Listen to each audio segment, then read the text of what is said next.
Le colonel Dmitri Volkov l'empoigna par le col à deux mains et le jeta hors de l'hélicoptère. Sans compte à rebours, sans avertissement, juste le rugissement des rotors, le hurlement du vent et 250 mètres de vide entre un père américain et la terre gelée en contrebas. La dernière chose qu'Ethan Calloway entendit avant que le froid ne l'engloutisse fut le rire de Volkov. Il aurait dû mourir dans cette chute. Toutes les lois de la physique le proclamaient. Tous les médecins qui examineraient plus tard ces radios le confirmeraient. Mais voilà ce qu'on ignore des hommes comme Ethan Calloway, ceux que l'armée forge dans l'obscurité, dans la boue, dans le silence entre deux battements de cœur. Ils ne se soumettent pas aux règles qui s'appliquent aux autres. Voici l'histoire du fantôme dans la neige. L'hélicoptère vira brusquement sur la gauche et Ethan sentit son estomac se dérober avant même de comprendre ce qui se passait. Ses poignets étaient liés dans le dos par un serflex. Son œil gauche était presque entièrement fermé. Du sang, le sien, séchait en une fine croûte le long de sa mâchoire, là où l'un des hommes de Volkov avait introduit son visage avec la crosse d'un fusil quelque part au-dessus des contreforts du Caucase. Il ne savait pas exactement où il se trouvait. Il avait perdu connaissance une partie du trajet. Le froid lui disait qu'il volait haut. Les montagnes en dessous, blanches et indifférentes, lui disaient qu'il était loin de quiconque se souciait de savoir s'il vivrait ou mourrait.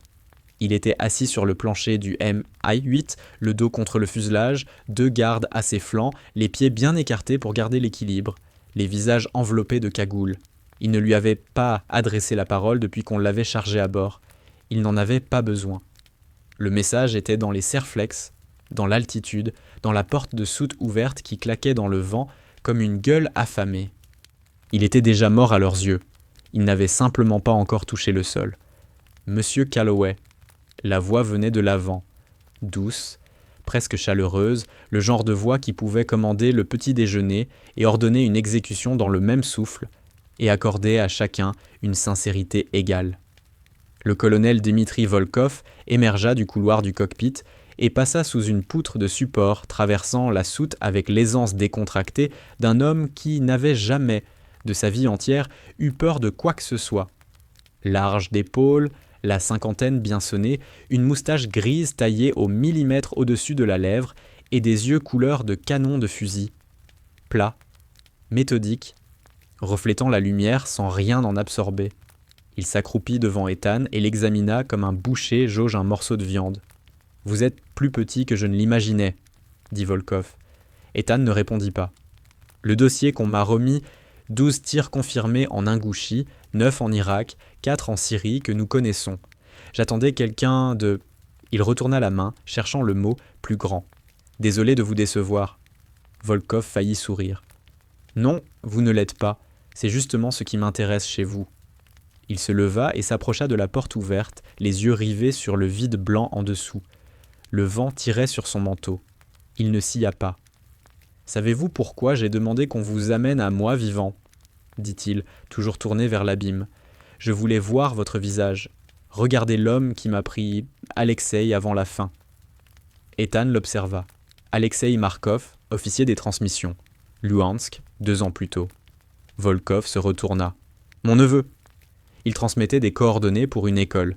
Les mots atterrirent. La mâchoire de Volkov se contracta exactement une seconde, puis tout disparut derrière ce calme professionnel et gris. « Il avait 26 ans, » dit Volkov. L'école accueillait 43 enfants. Le silence s'étira entre eux, comme un câble tendu à se rompre. L'un des gardes déplaça son poids. L'autre fixa le plancher. Volkov plongea la main dans la poche de son manteau et en tira un couteau pliant. Il l'ouvrit lentement, la lame captant la mince lumière grise. Ethan le regarda sans bouger. Inutile de frémir. Si Volkov voulait s'en servir, il s'en servirait. Frémir ne changerait pas l'équation. Mais Volkov ne bougea pas vers lui. Il se contenta de retourner le couteau entre ses doigts. Une fois, 2 fois, comme un vieillard avec ses grains de chapelet. « J'ai lu votre dossier personnel, » dit Volkov à voix basse. « Vous avez une fille, 8 ans. Lily. » Ethan ne répondit pas, mais quelque chose changea en lui. Quelque chose de petit, de maréal et d'invisible. Et Volkov le vit. « Joli prénom, » dit Volkov, le prénom de sa mère. « N'allez pas là. Je fais simplement la conversation. Vous êtes simplement en train de faire une erreur. La voix d'Ethan était plate, calme. Pas le calme de la douceur, celui de la compression, comme une balle logée dans une chambre. La nuance est importante. Volkov le fixa un long moment, puis il referma le couteau et le remit dans sa poche. Il dit quelque chose en russe aux deux gardes. Ethan ne parlait pas couramment le russe, mais il avait passé suffisamment de temps dans des pièces où on le parlait pour en saisir la forme d'un ordre. Les gardes bougèrent. L'un saisit son bras gauche, l'autre son bras droit. Ils le remirent debout et Ethan les laissa faire, pas par capitulation, mais par calcul. Il faisait ce que son père lui avait appris à faire dans chaque situation impossible, compter ce qu'il avait, pas ce qui lui manquait. Il avait ses jambes, ses mains étaient liées, mais pas ses pieds. Il avait une épaule déboîtée à gauche, conséquence du coup de crosse, qui allait lui coûter cher. Il avait environ 40% de vision dans l'œil gauche. Il avait les habitudes de prise des gardes, leur répartition du poids, la façon dont celui de gauche favorisait son côté droit. Il savait qu'il volait à environ 250 mètres d'altitude en conditions hivernales, au-dessus d'un terrain ouvert, couvert de neige à 90%. Il calculait encore les probabilités quand Volkov s'approcha de la porte ouverte et se retourna vers lui. « Dans le temps, » dit Volkov, presque sur le ton de la conversation, en haussant la voix pour couvrir le vent, on donnait au traître un choix, une balle ou la chute. Nous sommes plus directs. Il fit un signe de tête aux gardes. « Vole, salaud !» Les gardes le poussèrent violemment par derrière, 2 mains sur chaque épaule, et Ethan Calloway sortit par la porte de l'hélicoptère à 250 mètres d'altitude, les poignets liés dans le dos, avec le rire du colonel Dimitri Volkov, qui le poursuivait dans le blanc. Il tomba. La première chose qui s'imposa à lui ne fut pas la peur, ce fut le froid. Un mur de froid si absolu et si immédiat qu'il le frappa comme un objet physique, comme plongé à travers une glace, comme si l'air lui-même cherchait à s'infiltrer dans ses poumons pour les geler de l'intérieur. La deuxième chose qui s'imposa fut la voix de son père. Pas un souvenir, pas un flash, juste la voix, nette et directe, comme elle l'avait toujours été, même quand son père parlait de quelque chose d'aussi simple qu'ajuster une lunette de visée ou démonter un fusil dans le noir. Tu n'es pas mort tant que tu n'es pas mort, Ethan. Tout ce qui vient avant, c'est juste un problème à résoudre. Il avait peut-être 4 secondes avant de toucher le sol. Durant ces 4 secondes, Ethan Calloway ne pria pas, ne cria pas, ne ferma pas les yeux. Il fit pivoter son corps, les jambes en bas. La logique était simple et brutale. S'il heurtait la neige profonde, les pieds en premier, il avait une chance. Dans toute autre position, la chance s'évaporait.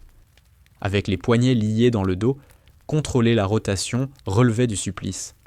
Son épaule déboîtée hurla, quelque chose qui broyait et déraillait dans l'articulation, mais il réussit à mettre ses pieds en bas. Il percuta le champ de neige à environ 100 km/h à l'heure.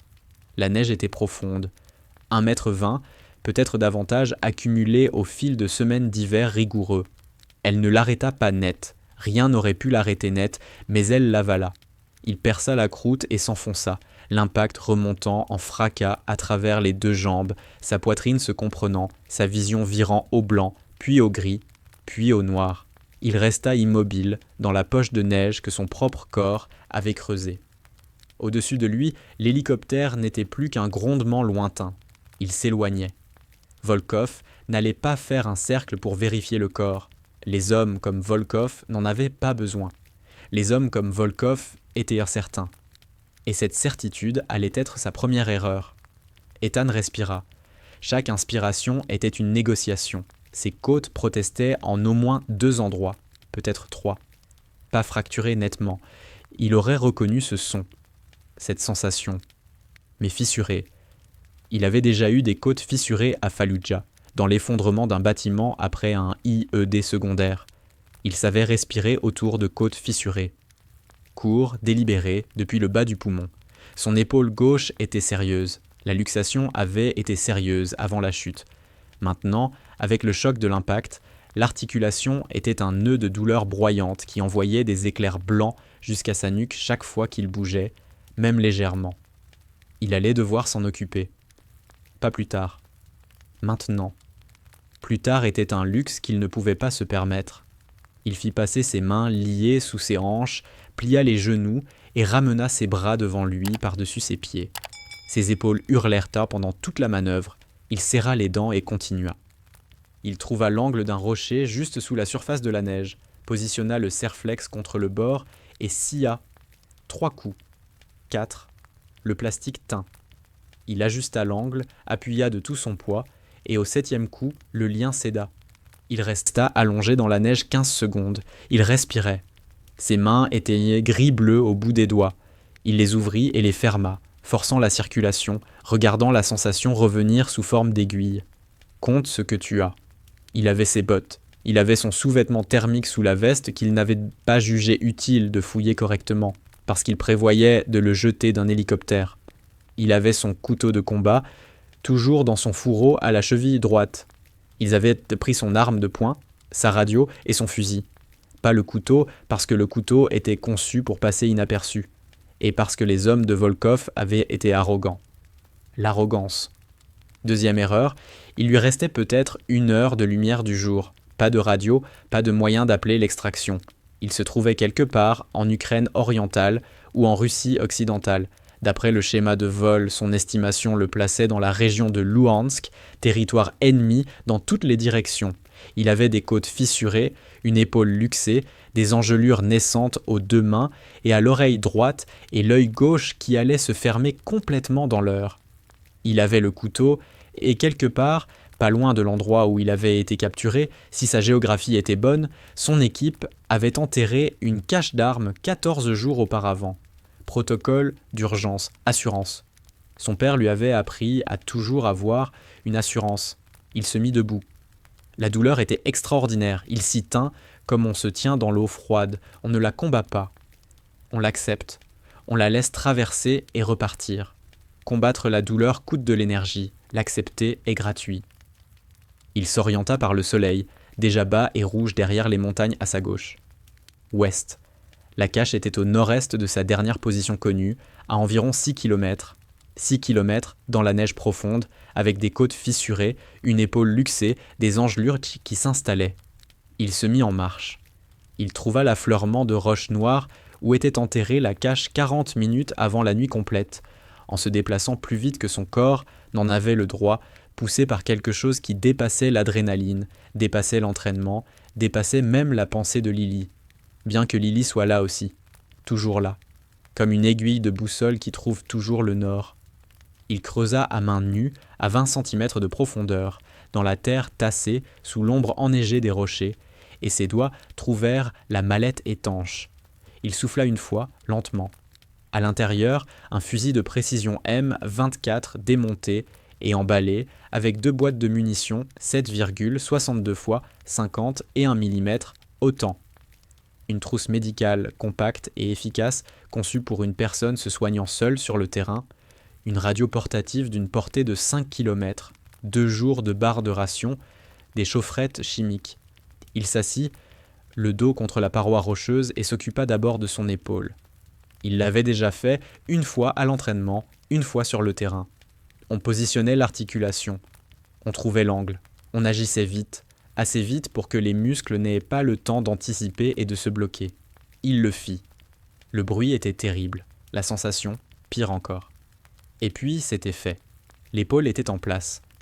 Il resta assis dans la neige avec les 2 mains posées sur les genoux, respirant à travers le choc résiduel, attendant que sa vision se stabilise. Elle ne se stabilisa pas tout à fait, il se remit en mouvement quand même. Il activa une chaufferette chimique et la maintint sur ses doigts, les plus touchés, par les engelures pendant 2 minutes, regardant la couleur revenir. Il banda ses côtes avec la bande élastique de la trousse médicale, assez serrée pour stabiliser, pas au point de restreindre davantage sa respiration. Il nettoya la coupure à sa tempe à l'antiseptique. Ça brûlait vaguement, comme quelque chose qui arrivait à quelqu'un d'autre. Il la referma avec 3 stéristrips. Puis, il assembla le fusil. Ses mains travaillèrent dans le noir de mémoire. Le fusil se reconstitua comme il l'avait toujours fait, fluide, certain, chaque composant trouvant sa place comme des vieux amis qui reviennent. Il vérifia la chambre, vérifia l'optique, brossa la neige de la couronne du canon avec un chiffon doux tiré de la mallette. Il appuya sur la touche de la radio, statique. Il ajusta la fréquence. Ils auraient changé les paramètres de chiffrement depuis sa capture. protocole standard, et il parcourut les fréquences de secours. Au 4e essai, il obtint un signal porteur, faible, directionnel. Quelqu'un émettait à portée. Il écouta 12 secondes. Le schéma lui dit ce qu'il devait savoir. Un élément de commandement russe se trouvait à environ 2 km au nord-est, probablement dans la ferme que son équipe avait cartographiée durant la phase d'approche. Il parlait par courtes rafales, rapportant, pas coordonnant, ce qui signifiait qu'ils estimaient la situation réglée, ce qui signifiait qu'ils le croyaient mort. Bien. Il épaula le fusil et regarda dans la lunette. Le peu de lumière restant avait presque disparu, mais l'optique thermique peignait le monde en feu vert pâle. Il vit la ferme, il vit les véhicules regroupés autour. Il compta les hommes qui se déplacèrent entre eux, 8, 10, peut-être 12, et vit le réseau satellitaire qu'ils avaient installé le long du mur sud. Il vit l'hélicoptère posé dans le champ à l'est. Son hélicoptère, celui de Volkov. Il régla sa respiration.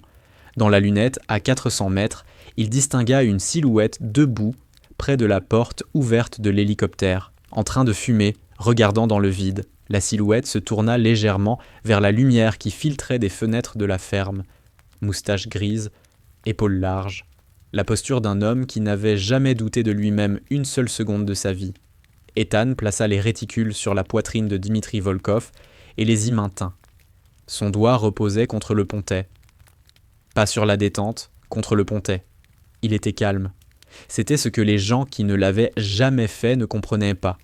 Le calme de cathédrale absolu de l'instant d'avant. Son rythme cardiaque était en dessous de 60. Ses mains étaient stables. La douleur de ses côtes et de son épaule s'était retirée sur une fréquence de fond. Gérée, classée, mise de côté. Il pouvait tirer maintenant. Il ne le fit pas. Pas parce qu'il ne le pouvait pas. Pas parce que ce n'était pas justifié. Il ne tira pas parce qu'un colonel mort ne représentait pas la mission. Un colonel mort rendrait simplement les autres prudents. Les ferait se terrer, cesser d'émettre, commencer à chasser. Et s'ils se mettaient à le chasser avant qu'il soit prêt, son seul avantage, leur certitude qu'il était mort, disparaîtrait pour toujours. Il avait besoin qu'il soit négligent. Il avait besoin qu'il continue à parler. Il avait besoin qu'il continue à croire que le fantôme dans la neige était exactement cela. Un fantôme. Il abaissa le fusil et commença à planifier. Son père disait que la patience était la seule arme qu'on ne pouvait pas vous retirer. Frank Calloway avait appris à tirer à Ethan, quand Ethan avait 9 ans. Pas avec un fusil, avec un pistolet 22 long rifle dans le champ derrière leur propriété dans le Tennessee rural. Des canettes, sur une clôture, les après-midi de fin août. Il ne lui avait pas appris à tirer vite. Il lui avait appris à attendre. Le tir est déjà là, fiston. Tu n'as qu'à le trouver. Frank Calloway était revenu du Vietnam avec ses 2 jambes et la majeure partie de son esprit intact, ce qui lui valait de faire partie d'une minorité. Il avait été LRRP, Long Range Reconnaissance Patrol, patrouille de reconnaissance longue portée, une forme primitive de ce que deviendraient les forces spéciales. Il avait opéré seul et en petites équipes dans la jungle pendant des semaines d'affilée. Il était revenu silencieux d'une façon qu'Ethan avait mis des années à comprendre. Ce n'était pas de la tristesse, c'était de la précision. Son père avait simplement appris à ne dire que ce qui devait être dit. Quand Ethan lui avait annoncé qu'il s'engageait dans l'armée, Frank l'avait regardé de l'autre côté de la table de cuisine un long moment, puis avait hoché la tête une fois. « Baisse la tête », avait-il dit, « et n'abandonne pas.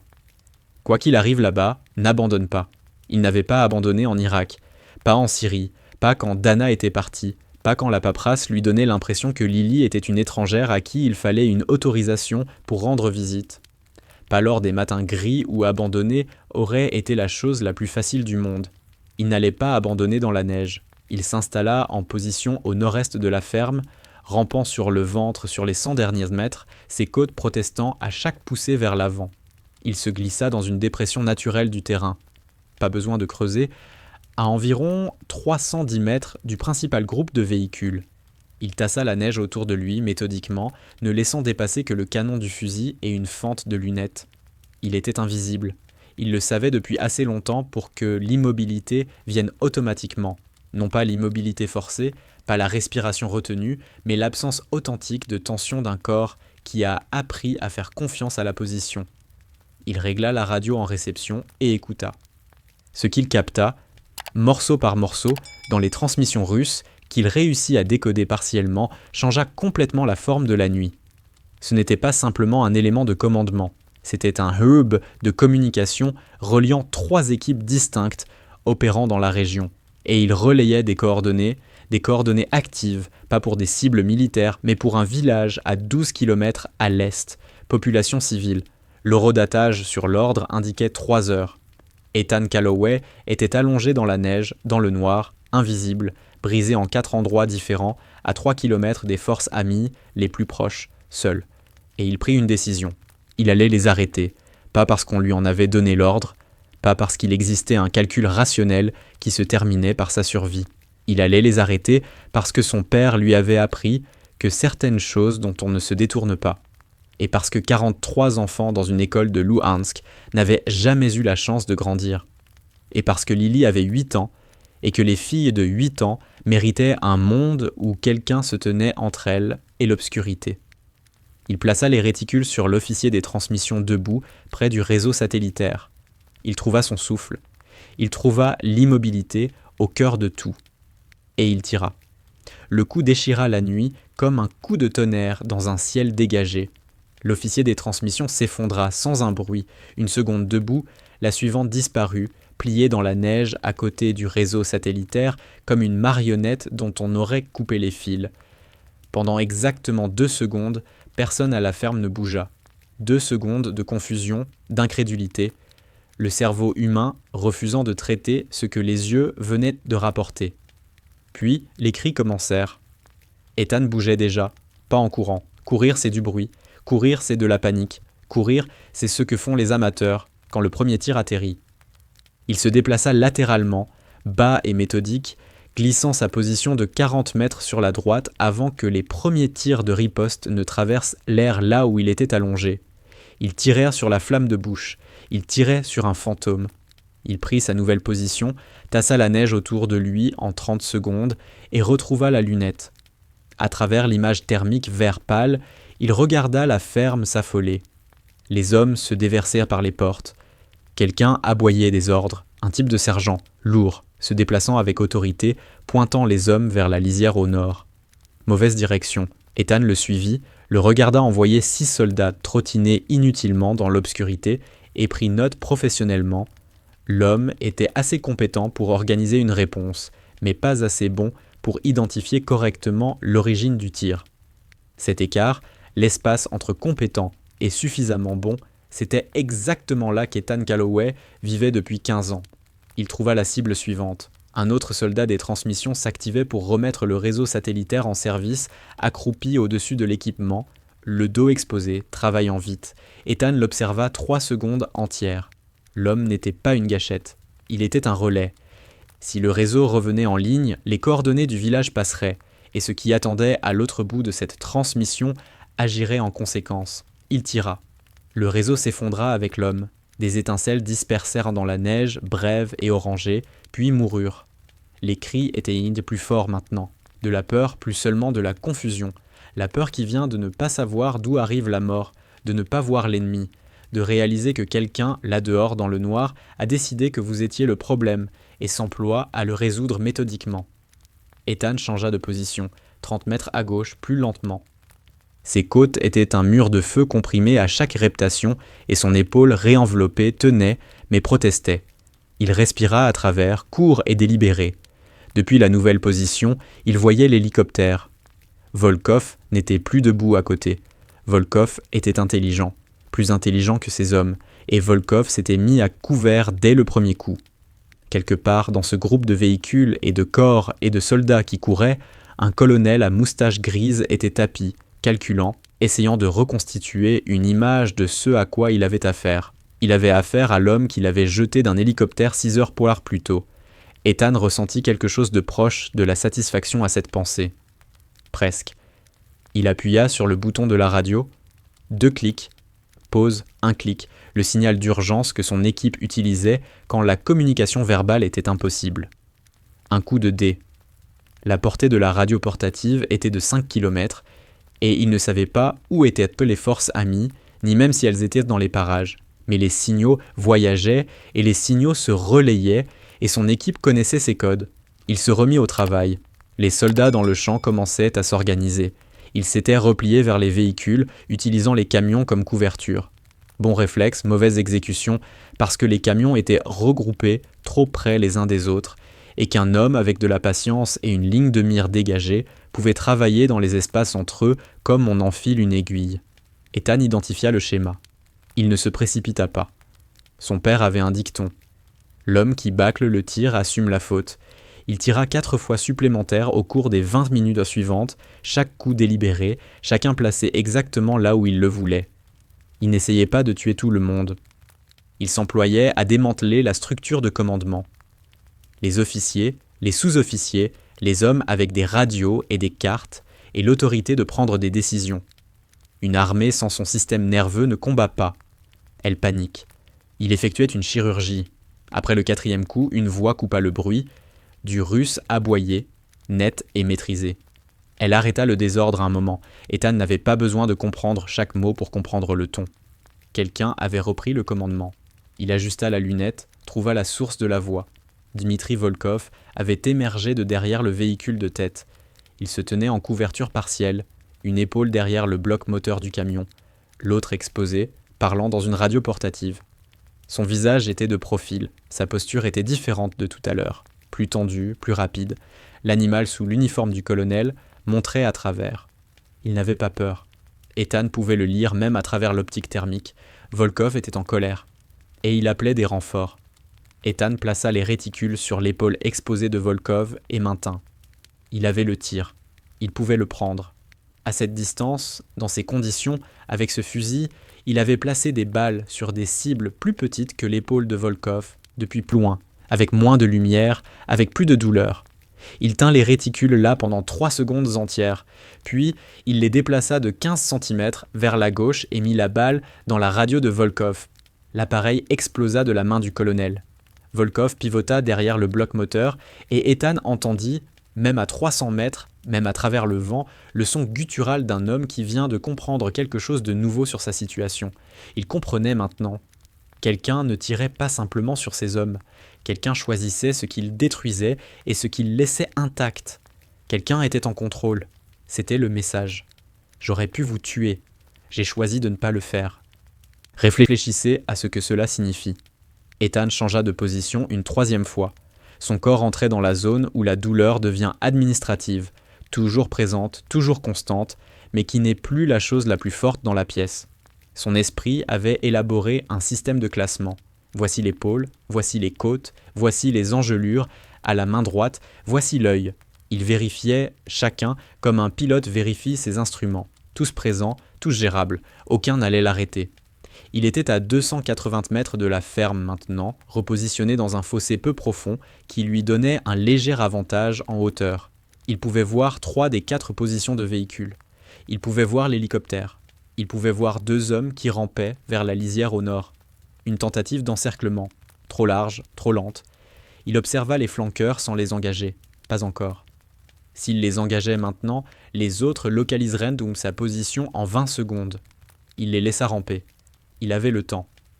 Eux avaient le froid, le noir et de mauvaises informations. Ce qu'ils n'avaient pas, c'était des munitions infinies. Il avait commencé avec 2 boîtes, sans coup.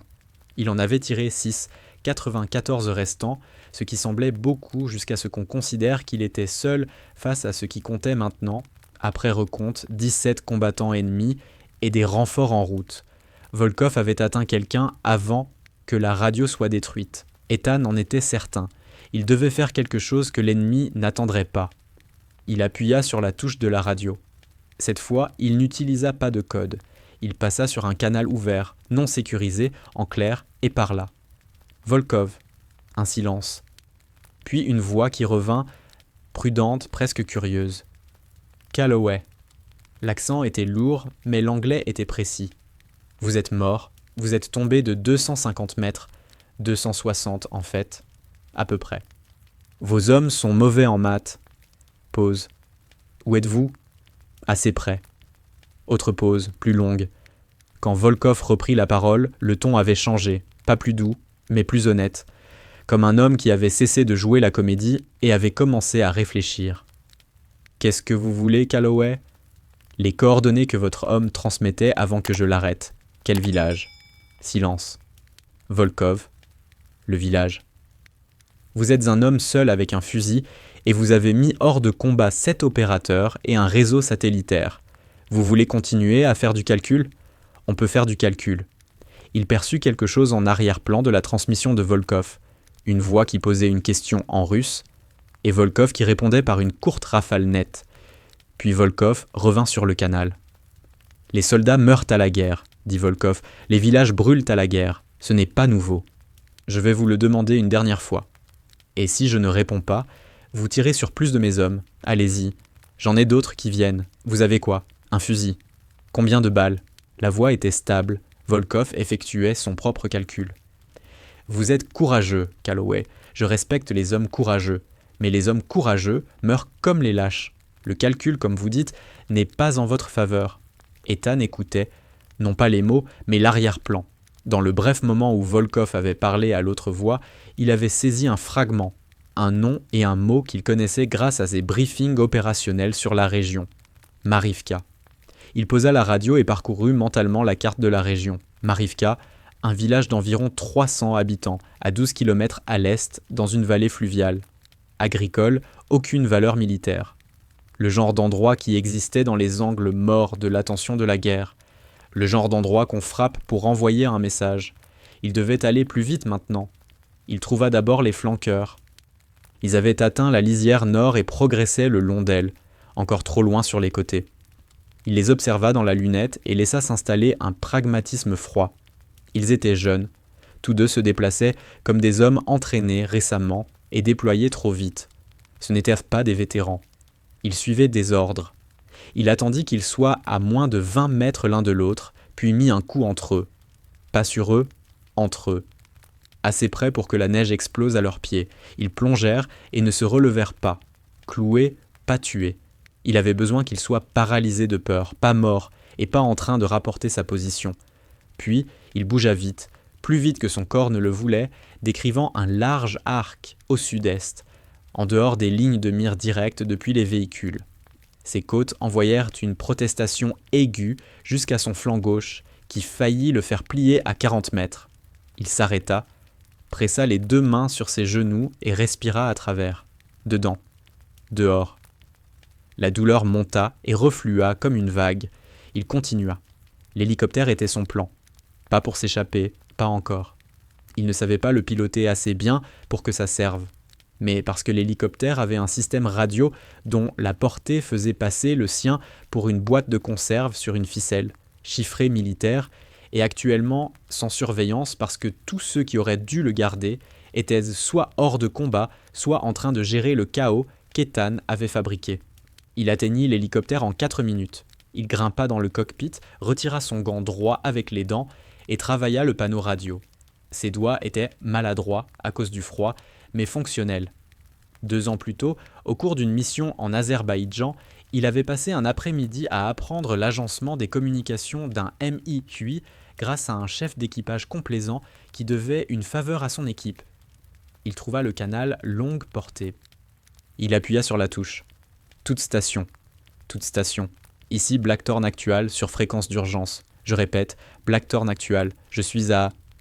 Il s'arrêta, regarda l'affichage GPS de l'hélicoptère, lut les coordonnées. Coordonnées suivent. J'ai des positions ennemies marquées. Menace active sur population civile. Village de Marivka. Coordonnées suivent. Demande accusée de réception immédiat. Il relâcha la touche et attendit 7 secondes. Puis une voix, accent américain, tendu de surprise. Station appelant Blackthorn. Authentifiez-vous. Il donna le code d'authentification, cycle de 30 jours. Il en était au 19e. Il l'avait encore. Il le donna correctement. Un autre silence. Puis, Blackthorn Actual, ici Ridgeline 6. On vous cherchait. Quel est votre état ? Mobile, dit Ethan. À peine. J'ai 17, correction, 15, combattants ennemis à ma position. J'ai perturbé leur structure de commandement. Ils ont un élément de mortier que je n'ai pas encore localisé. Il me faut des yeux et des appuis aériens si vous en avez. Mais d'abord, Marivka, 12 km à l'est. Ils avaient tes coordonnées ordonnées. Je ne sais pas si l'ordre est passé avant que j'arrête leur réseau. Il faut envoyer quelqu'un à ce village. Compris. Stand-by. Il ne resta pas en attente. Il sauta du cockpit et se déplaça, parce que les hommes de Volkov avaient presque certainement suivi son mouvement. Un homme qui allait vers l'hélicoptère, c'était évident, dès lors que quelqu'un regardait. Et effectivement, il entendit des cris depuis le groupe de véhicules, entendit des bottes dans la neige, entendit quelqu'un courir avec intention.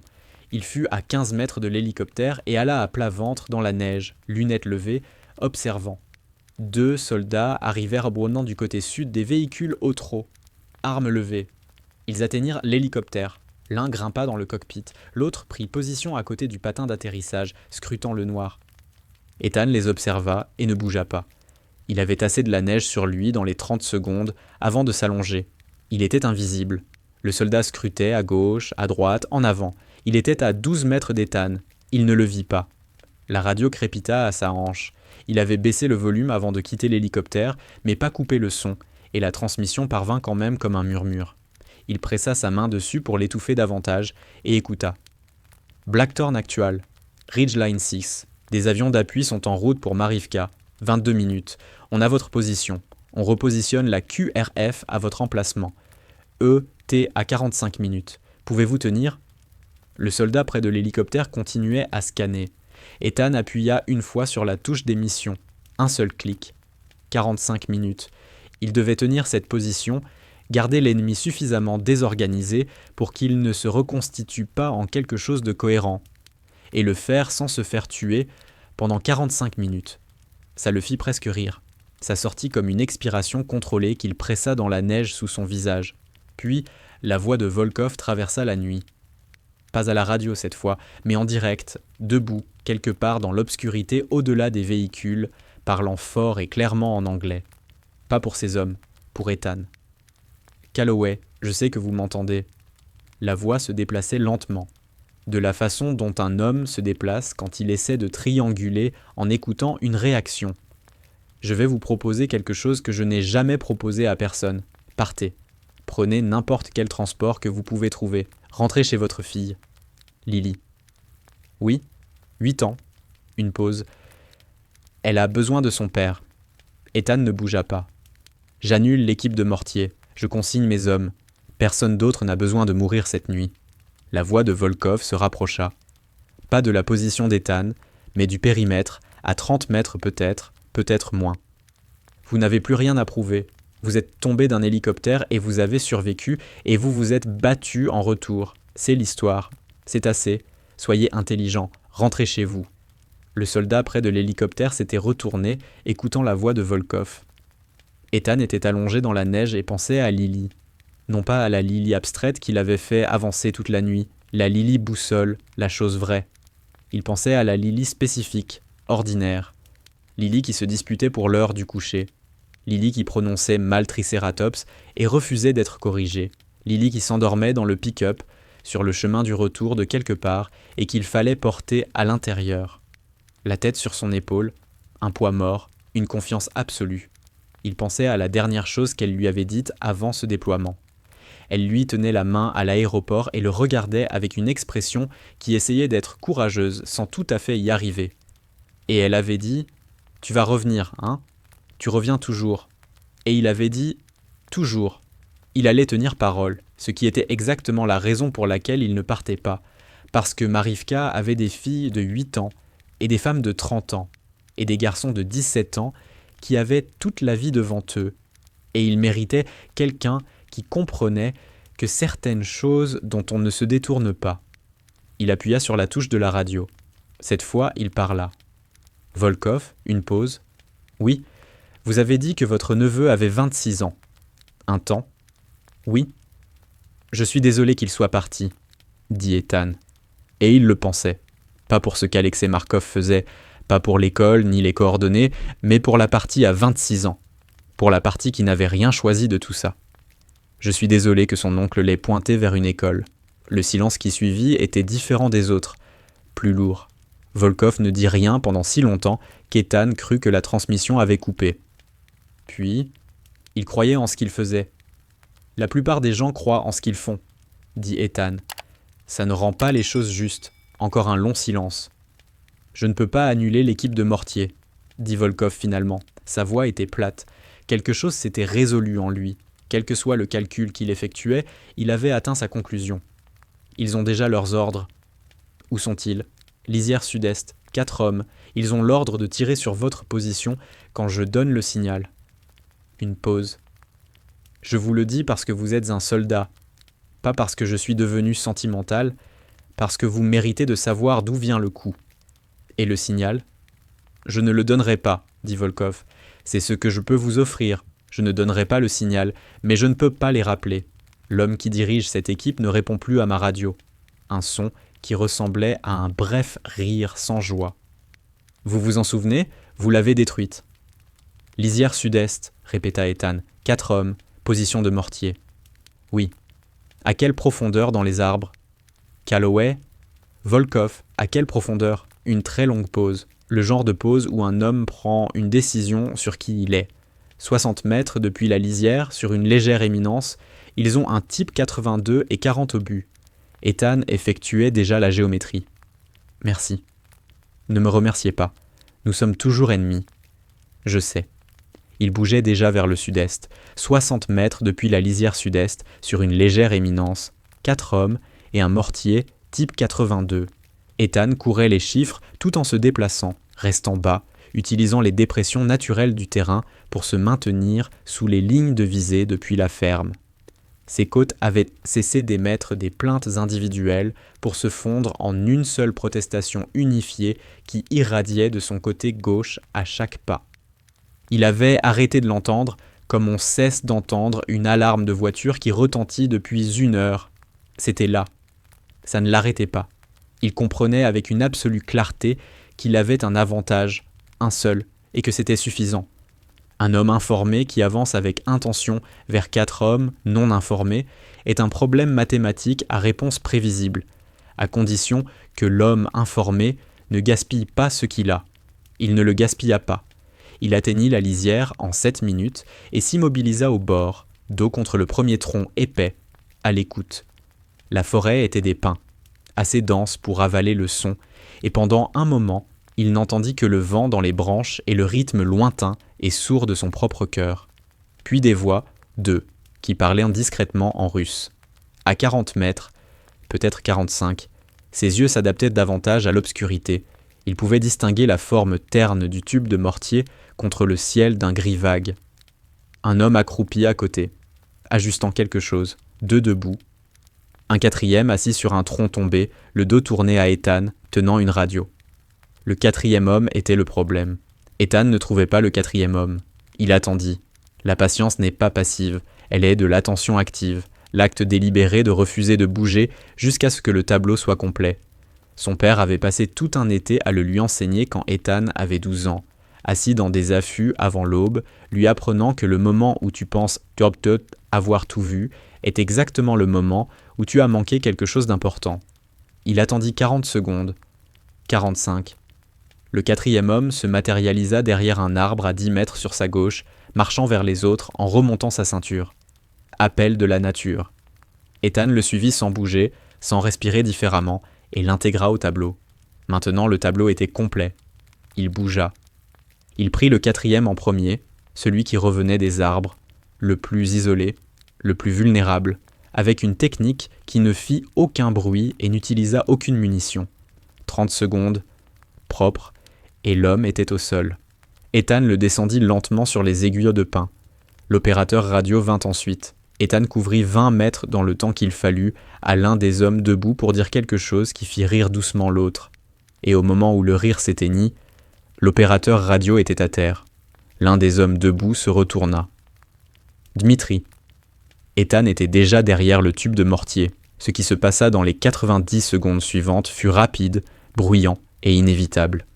2 des 3 hommes restants étaient assez expérimentés pour réagir, ce qui les rendait dangereux, ce qui signifiait qu'Ethan n'avait plus l'option du propre et du discret. Il y eut un coup de feu, pas le sien, qui écorna un arbre à 8 cm de son oreille gauche et le couvrit d'éclats d'écorce.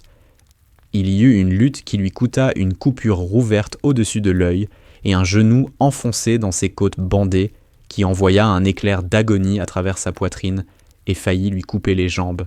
Faillit. Il termina le combat comme ses instructeurs lui avaient appris à terminer les combats en espace rapproché. Rapide, engagé, sans hésitation. 2 hommes au sol, un troisième qui fuyait en s'écrasant dans les fourrés vers le nord, en direction de la ferme. Ethan le laissa courir. Le message qu'il porterait, c'était le but. Il se tourna vers le mortier. Il travailla méthodiquement, démontant le mécanisme de mise à feu, rendant le tube inopérant, séparant les obus des charges d'appoint et les éparpillant à 10 mètres dans toutes les directions. Le type 82 était un équipement fiable, et il le respectait pour ça. Mais il n'allait rien tirer cette nuit. Il se redressa et pressa une main contre ses côtes. Le coup de genou avait fait quelque chose. Pas de nouveaux dommages, il ne pensait pas, mais ça avait aggravé les fissures existantes à un point où chaque respiration ressemblait à avaler du verre brisé. Il resta debout, dans la forêt de pins sombres, respirant par petits incréments attentifs, attendant que le pire passe. Il ne passa pas entièrement, il se remit en mouvement quand même. Quand il revint à la lisière, il voyait la ferme différemment.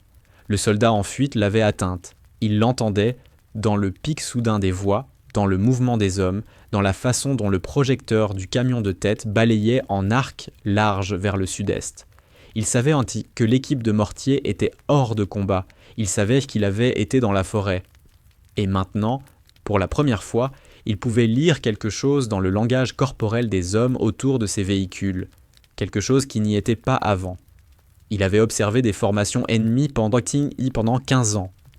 Il connaissait la différence entre des hommes qui se regroupent et des hommes qui perdent la volonté de se regrouper.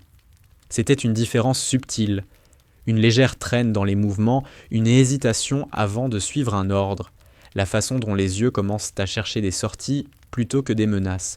Il l'avait vu à Fallujah, il l'avait vu à Mossoul, une force toujours capable tactiquement, mais commençant à se fracturer psychologiquement. Ils avaient perdu leur communication, leur élément de mortier. Des hommes sans jamais voir d'où venaient les tirs. Et quelque part dans le noir, un homme mort continuait à prendre des décisions. Il appuya sur la touche de la radio. Ridgeline 6, Blackthorn actual. L'élément de mortier est neutralisé. 4 personnels, lisière sud-est. État de la QRF. La réponse vint immédiatement. Blackthorn actual, la QRF est à 31 minutes. Les avions d'appui ont des yeux sur Marivka. Aucun mouvement observé. Répète, aucune frappe observée sur le village. Vous leur avez gagné du temps. Comment vous en sortez-vous ? J'ai connu de meilleures journées. Pouvez-vous tenir ? Ethan regarda la ferme, compta les hommes visibles, fit le calcul. Oui. Compris. Gardez le canal ouvert. On suit votre position sur le GPS de l'hélicoptère. Ne vous en éloignez pas trop. Il faillit leur dire qu'il s'en était déjà considérablement éloigné et y était retourné. Mais ça n'aurait rien apporté de productif. Compris, dit-il, et il relâcha la touche. Il se repositionna au nord-est de la lisière. Maintenant, en utilisant la propre lumière de la ferme à son désavantage, quand on met une source lumineuse derrière ces hommes, on les aveugle à l'obscurité, les soldats autour des véhicules étaient dans des silhouettes sur fond de leur propre éclairage. Ethan était obscurité contre obscurité. Il s'installa à 300 mètres et trouva Volkov dans la lunette. Le colonel se tenait entre 2 véhicules, parlant à un groupe d'hommes. Ses mains s'agitaient, non pas avec l'autorité décontractée d'un homme qui contrôle, mais avec les gestes plus serrés, plus appuyés d'un homme qui essaie de retenir quelque chose qui se disloque. Il pointait vers le sud-est, vers le nord. Il désignait 2 hommes spécifiques et pointait vers le champ. Il envoyait une autre équipe d'encerclement. Encore des hommes dans le noir pour trouver un fantôme. Ethan regarda les 2 soldats se détacher du groupe et partir vers le nord en arc, probablement en intention de revenir sur sa position estimée par derrière. Il ne les engagea pas immédiatement. Il garda la lunette sur Volkov. Dans la lunette, le visage de Dmitri Volkov était une carte de tension maîtrisée. La moustache, les yeux plats, le cou épais, mais quelque chose derrière tout ça qu'Ethan n'avait pas prévu. Pas de la peur. Il avait eu raison là-dessus depuis le début. Volkov n'avait pas peur de lui. Mais autre chose. quelque chose qui se tenait derrière le masque opérationnel et regardait à travers, avec une lourdeur qu'Ethan reconnaissait parce qu'il l'avait vu dans le miroir. L'homme était fatigué, pas physiquement, fatigué de la façon dont les soldats se fatiguent après suffisamment d'années à faire des choses qui ne se digèrent pas proprement, peu importe à quel point on croit en la cause qui les a ordonnées. Ethan pensa à ce que Volkov lui avait dit. L'équipe de mortier, les coordonnées. Il n'avait pas eu besoin de faire ça. Aucun calcul d'intérêt personnel ne l'expliquait. Il l'avait fait parce qu'Ethan avait dit « Je suis désolé ». Et quelque chose en Volkov avait entendu ça et y avait répondu avec la seule chose que les hommes honnêtes ont quand ils sont à bout d'excuses. Ethan abaissa le fusil, pas entièrement, il le garda à portée, maintint sa position, garda les yeux sur le groupe de véhicules et l'esprit sur le tableau tactique. Mais il l'abaissa de Volkov. Les deux soldats en flanc étaient plus profondément dans le noir maintenant, décrivant leur arc. Ils allaient à trouver rien là où ils cherchaient. Quand ils reviendraient, les mains vides, ce qui restait du moral de l'unité allait franchir un pas de plus vers le bord. Il avait 24 minutes avant l'arrivée de la QRF. Il planifiait son prochain mouvement quand la radio crépita. Ce n'était pas Ridgeline 6, c'était une voix différente, plus jeune, haute de tension, qui parlait en anglais avec un accent russe. Américain. Américain, vous êtes sur cette fréquence ? Ethan n'y répondit pas immédiatement. Il écouta l'arrière-fond. Acoustique différente des transmissions de Volkov, plus proche, pas depuis le groupe de véhicules. Américain. Je sais que vous m'entendez, je m'appelle Pavel Joukov, je suis sergent, je suis avec 3 hommes, position nord. Une pause. On ne veut plus se battre cette nuit. Ethan appuya sur la touche. Joukov ? Oui ?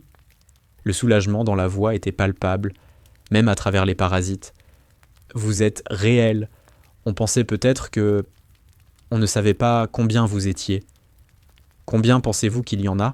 Une courte pause. On ne sait pas. C'est pour ça qu'on ne sait pas.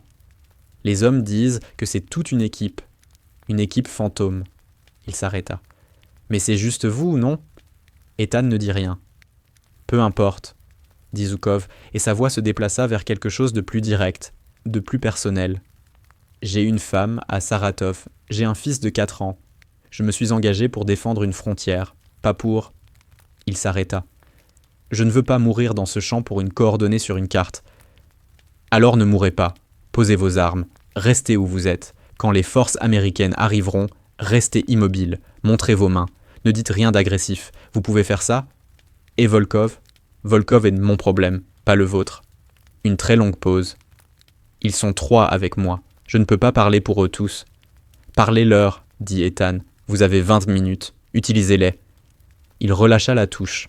Il pensa à Zhukov pendant un moment. 4 ans, un fils, Saratov, et il le classa à côté du neveu de Volkov et de l'école de Luhansk et de tous les autres fragments du tableau qui ne se résolvaient pas en quelque chose de propre, peu importe combien de temps on les regardait. La guerre n'était pas propre. Son père le lui avait dit à 11 ans et Ethan avait cru comprendre. Et puis il avait effectué son premier déploiement et avait compris qu'il n'avait pas compris. Pas vraiment. Pas encore. Il comprenait maintenant. Les soldats en flanc revinrent les mains vides. Il les regarda dans la lunette, les regarda s'approcher de Volkov, regarda le colonel écouter leur rapport avec une immobilité qui disait qu'il s'y attendait exactement. Volkov regarda l'obscurité un long moment, pas en scrutant, pas tactiquement, juste en regardant. Comme un homme qui fait un dernier bilan de quelque chose, puis Volkov prit sa radio, la radio de secours qu'un de ses hommes avait ramenée de l'intérieur de la ferme, et appuya sur la touche. Il parla en russe, des phrases courtes, délibérées. Il appuya 2 fois encore, puis la rangea. Ethan ne comprit pas ce qui avait été dit, mais 3 des hommes près des véhicules posèrent leurs armes et s'assirent contre les pneus des camions. 2 autres suivirent. Les 4 restants gardèrent dans leur position, armes levées, mais ils échangèrent des regards avec les expressions incertaines d'hommes qui venaient de voir la moitié de leur unité prendre une décision. Volkov marcha vers le terrain ouvert entre les véhicules et le champ. Il s'arrêta au bord de la lumière et se tint là, regardant le noir, les mains à ses côtés, sans atteindre une arme, sans donner de signaux. Juste debout. Ethan l'observa dans la lunette. Après 30 secondes, Volkov porta la radio à sa bouche et bascula sur le canal ouvert. Calloway. Toujours là. Le village est en sécurité. J'ai envoyé l'ordre de cesser le feu aux équipes de terrain directement. Une pause. Ce qu'ils en font, c'est leur affaire. Mais j'ai envoyé l'ordre. Ethan traita l'information. Pourquoi ? Parce que vous m'avez demandé d'où venait le coup, dit Volkov. Un homme qui pose cette question n'est pas un ennemi.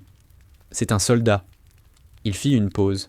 Et parce que mon neveu avait 26 ans et que je l'ai pointé vers une école et que je le sais depuis 2 ans sans l'avoir dit à personne. Le vent traversa le champ en trinçant eux. Quelque part au-dessus, les nuages commençaient à se fissurer et Ethan voyait une bande d'étoiles directement au-dessus de lui, froide, acérée, d'une lointaineté impossible. « Ça ne nous met pas quitte, dit Ethan. « Non, convint Volkov, ça ne le fait pas. Il y aura quand même des comptes à rendre quand la QRF arrivera. »« Je sais, » dit Volkov à nouveau, et il ne bougea pas. Ethan le regarda dans la lunette pendant un long moment encore. L'homme se tenait au bord de la lumière avec les mains à ses côtés et les yeux sur l'obscurité. Et Ethan comprit, avec la compréhension spécifique qui ne vient que d'avoir soi-même été dans ce genre de moment, que Volkov avait pris sa décision et y vivait maintenant, et qu'il n'y avait rien qu'Ethan puisse dire ou faire pour la changer. Il abaissa le fusil. Il s'allongea dans la neige et regarda le ciel et laissa tout ce que son corps lui faisait depuis plusieurs heures atterrir d'un coup, comme la douleur le fait quand on cesse enfin de lui courir après.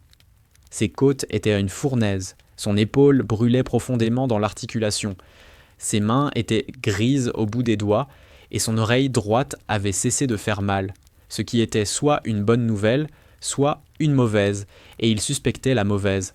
La coupure au-dessus de l'œil avait rouvert, et il sentait la chaleur lente et humide qui se traçait un chemin vers le sourcil. Il pensa à Lily, pas à la Lily abstraite qu'il avait fait avancer toute la nuit. Il pensa à la Lily spécifique, ordinaire, Lily qui se disputait pour l'heure du coucher, Lily qui prononçait mal Triceratops et refusait d'être corrigée, Lily qui s'endormait dans le pick-up sur le chemin du retour de quelque part et qu'il fallait porter à l'intérieur, la tête sur son épaule, un poids mort, une confiance absolue. Il pensait à la dernière chose qu'elle lui avait dite avant ce déploiement. Elle lui tenait la main à l'aéroport et le regardait avec une expression qui essayait d'être courageuse sans tout à fait y arriver. Et elle avait dit « Tu vas revenir, hein ? Tu reviens toujours. » Et il avait dit « Toujours. » Il avait 16 minutes pour tenir parole. Il appuya une fois sur la touche de la radio. Ridgeline 6, mise à jour de situation. La force ennemie commence à se rendre. J'ai un officier supérieur qui coopère. 4 à 6 combattants potentiellement encore hostiles. Un sergent et 3 hommes au nord en reddition volontaire, d'après la dernière communication. Il me faut des médecins sur la QRF. État personnel. Mobile. Mais j'ai besoin d'un médecin. Copier. Blackthorn actual. La QRF est dans 19 minutes. Un médecin est à bord. Tenez bon. Compris, dit-il. Il ferma un œil. Le gauche le gonflait, qui formulait ses propres exigences depuis 1 heure, et garda le droit ouvert, regardant la ferme dans la lunette. Des hommes assis contre des camions, des hommes avec des armes qui les baissaient lentement. Volkov, debout au bord de la lumière, toujours sans fuir. Les étoiles au-dessus de la trouée dans les nuages étaient assez acérées pour se couper dessus. Il pensa à son père. Il pensa aux champs derrière la maison dans le Tennessee et aux canettes sur la clôture dans la lumière de fin août et à son père debout derrière lui, les 2 mains dans les poches, sans aider. Parce que la leçon n'était pas d'obtenir de l'aide. La leçon consistait à trouver l'immobilité au centre de soi-même, quand tout autour vous demande de trembler. Le tir est déjà là, fiston. Tu n'as qu'à le trouver. Il avait trouvé chaque tir cette nuit. Pas seulement ceux qui comptaient à 300 mètres dans le noir, mais les autres. La décision de ne pas tirer sur Volkov quand il l'avait froid dans le réticule. La décision de parler plutôt que de tirer. La décision d'entendre Joukov plutôt que de le rejeter. La décision de rester dans la neige et de tenir le terrain pour un village plein de gens qui ne connaissaient pas son nom et ne le connaîtraient jamais. Ce sont ces tirs-là qui comptaient. Son père le savait aussi, pensa Ethan. Il ne l'avait juste jamais mis dans ces mots-là. Parce que Frank Calloway était un homme qui croyait que certaines choses n'avaient pas besoin d'être dites. Elles devaient être faites. Et elles devenaient simplement une partie de qui vous étiez. 14 minutes. Il pressa sa main contre ses côtes et respira. Et les étoiles étaient froides et claires. Et quelque part à l'est, un village appelé Marivka était sombre et calme, et intact. Il resta dans la neige et il tint le terrain, et il n'abandonna pas. Le premier véhicule du convoi QRF passa la crête tout feu éteint. Ethan l'entendit avant de le voir, le grondement diesel sourd d'un transport de troupes blindées qui avançait vite sur un sol gelé. Et derrière lui, 2 autres. Toute la colonne roulant dans le noir et le silence, de la façon dont les forces américaines se déplacent quand elles veulent arriver comme un fait accompli plutôt qu'un avertissement. Il avait signalé la direction d'approche par radio 3 minutes plus tôt et regardait maintenant les soldats ennemis restants à la ferme entendre les moteurs aussi. Il vit les 4 derniers hommes armés encore debout se regarder avec l'expression spécifique d'hommes qui effectuent un calcul final. 3 d'entre eux posèrent leurs fusils au sol. Le 4e tint le sien encore 10 secondes. Puis il le posa. Ethan laissa sortir un souffle qui voyagea jusqu'au fond de ses côtes abîmées et dans la terre froide en dessous de lui. Il appuya sur la touche de la radio. Ridgeline 6, Blackthorn actual. Le personnel restant à la ferme est désarmé. Volkov est toujours au bord sud du groupe de véhicules. Position debout, main visible. Zhukov et 3 hommes au nord, à 200 mètres environ, également désarmés d'après la dernière communication. Compris, Blackthorn, on voit la ferme. Où êtes-vous ? Champ ouest, position à plat. Il marqua une pause. Je vais me lever maintenant. Ne me tirez pas dessus. On a votre marqueur GPS. Vous êtes dégagé. Levez-vous lentement. Il glissa un bras sous lui et poussa. Le monde se mit à pencher d'une façon qui n'avait rien à voir avec le terrain et tout à voir avec ce que son corps avait traversé depuis la porte de l'hélicoptère. Il se maintint un genou en terre pendant un moment, une main dans la neige, attendant que le basculement se corrige. Il se corrigea à peu près. Il se leva. Il était debout dans un champ de neige ouvert, un fusil sur l'épaule et du sang sur le visage, et il était, contre toutes les lois de la physique et des probabilités citées par Volkov 3 heures plus tôt, toujours en vie. Il commença à marcher vers les lumières. Le premier soldat qui l'atteignit arriva au trot, jeune, large d'épaules, équipement de combat complet, le genre de silhouette que l'armée trouve utile dès le premier jour. Il s'arrêta devant Ethan et le regarda de la façon dont les gens regardent les choses qu'ils n'ont pas encore entièrement traitées. Sergent-chef Calloway. Ouais ? Le soldat regarda le sang, le fusil, l'état général de l'homme devant lui et sembla décider que les questions pouvaient attendre. Le médecin est 30 secondes derrière moi, monsieur. Vous pouvez marcher ? J'ai marché toute la nuit, dit Ethan. La médecin, une femme compacte, qui se présenta comme Reyes, prénom jamais donné, comme les médecins sur le terrain souvent, nom de famille seulement, grade optionnel, l'atteignit et commença son évaluation avec l'efficacité bresque de quelqu'un qui avait fait ça assez souvent pour que la vue d'un homme qui saigne dans la neige soit un problème technique plutôt qu'une émotion. Elle braqua une lumière dans les 2 yeux, lui demanda de la suivre, lui demanda où était la douleur, lui demanda de respirer et de décrire ce qu'il ressentait. Partout, dit-il. Échelle d'1 à 10. 8 en mouvement, vers 9. Elle posa la main sur ses côtes, pressa en 3 endroits avec une précision professionnelle et observa son visage, fissuré, pas fracturé nettement.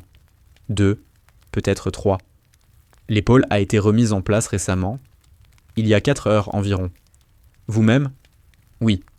Elle le regarda brièvement par-dessus la lumière. Bien. Engelures à l'oreille droite et au doigt.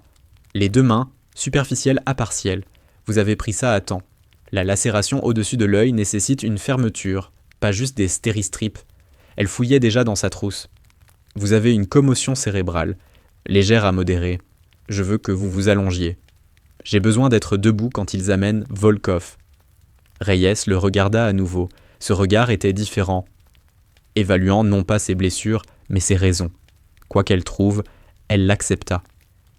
3 minutes, dit-elle. Puis vous vous asseyez. Marchez. Elle ferma la lacération au-dessus de l'œil avec 4 sutures, rapides, propres, à peine une pause dans le travail, enveloppa ses mains dans des chaufferettes chimiques et des pansements étanches. Elle lui injecta quelque chose qu'elle appela le cocktail sans autre explication. En 90 secondes, la douleur passa d'un cri à une conversation forte. gérable, quelque chose à travers quoi il pouvait fonctionner. « Qu'est-ce qu'il y a là-dedans » demanda-t-il. « Ne vous inquiétez pas, » dit Reyes, « ça disparaît en 4 heures. Ne prenez pas de décision importante pendant que ça fait effet. » De l'autre côté du champ, la QRF progressait dans la ferme avec efficacité, sécurisant les soldats désarmés, entravant les poignets. Ethan regardait l'opération depuis le bord de la lumière avec Reyes à son coude. Il vit le moment où ils atteignirent Volkov. 2 soldats s'approchèrent du colonel de côté opposé, armes levées. Volkov leva les 2 mains sans qu'on le lui demande, un geste si exercé et si délibéré qu'il était presque formel, comme un homme qui avait toujours su que c'est ainsi que ça se terminerait et avait décidé depuis longtemps de le rencontrer avec dignité. Ils le sécurisèrent. Il dit quelque chose au soldat de gauche. Le soldat ne répondit pas. Volkov hocha la tête une fois, comme si le silence était la réponse à laquelle il s'attendait, et se laissa emmener vers les véhicules. Le trajet les fit passer à 20 pas mètres d'Ethan. Le colonel le vit, s'arrêta de marcher. Les soldats de chaque côté se tendirent, et Volkov secoua légèrement la tête. « Je ne cours pas. Je regarde. » Et il regarda Ethan avec une expression trop compliquée à nommer en un seul mot. « Vous avez l'air terrible, » dit Volkov. « Vous auriez dû voir l'équipe de mortier, » dit Ethan. Quelque chose bougea dans le visage de Volkov, qui, dans une vie différente, dans un monde différent, aurait pu être l'ébauche du respect. « Votre père vous a bien formé. Il m'a appris assez. » Volkov maintint son regard encore un moment.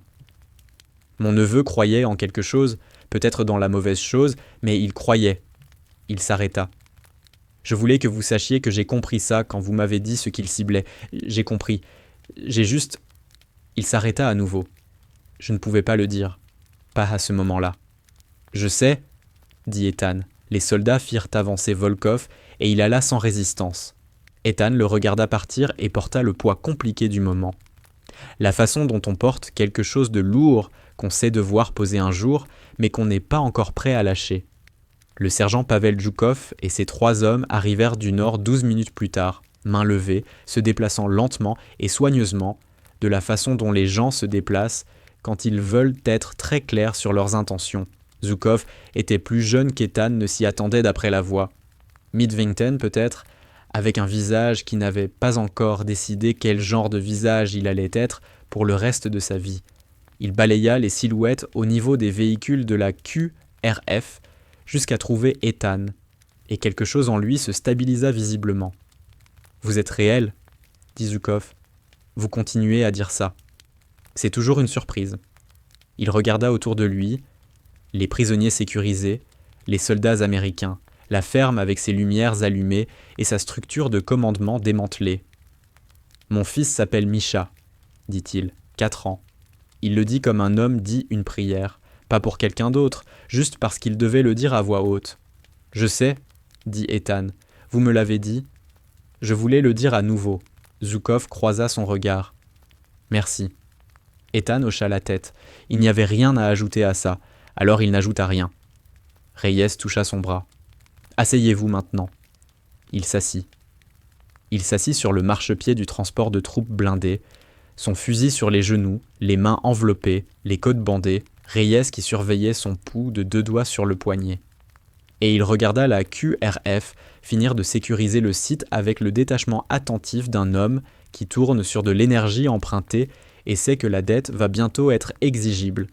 Un capitaine apparut devant lui, début de la trentaine, regard attentif, le genre d'officier qui écoute avant de parler.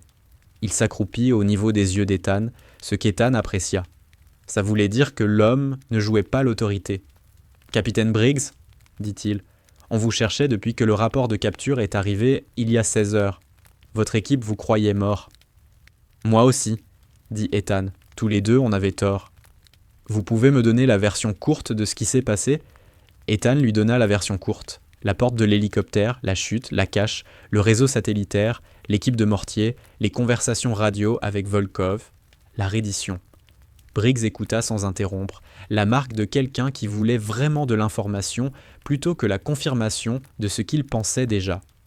Quand Ethan eut terminé, Briggs resta silencieux un moment. « Le village, dit-il, Marivka. Les avions d'appui y ont des yeux dessus. Rien n'a été touché. Répète, Rien. Votre appel sur cette fréquence, c'est la raison. Une pause. Pour ce que ça vaut. Ça vaut quelque chose, dit Ethan. Briggs hocha la tête. Il commença à se lever, puis s'arrêta. Le renseignement que vous avez signalé, la structure de commandement, le hub de relais, les coordonnées des équipes de terrain, ça va compter. C'est plus grand que cette nuit. Je sais. Je ferai le rapport quand je pourrai tenir un stylo. On a un enregistreur. Quand vous serez prêt. Briggs se leva complètement. Pour l'instant, on vous dit qu'un hélicoptère arrive.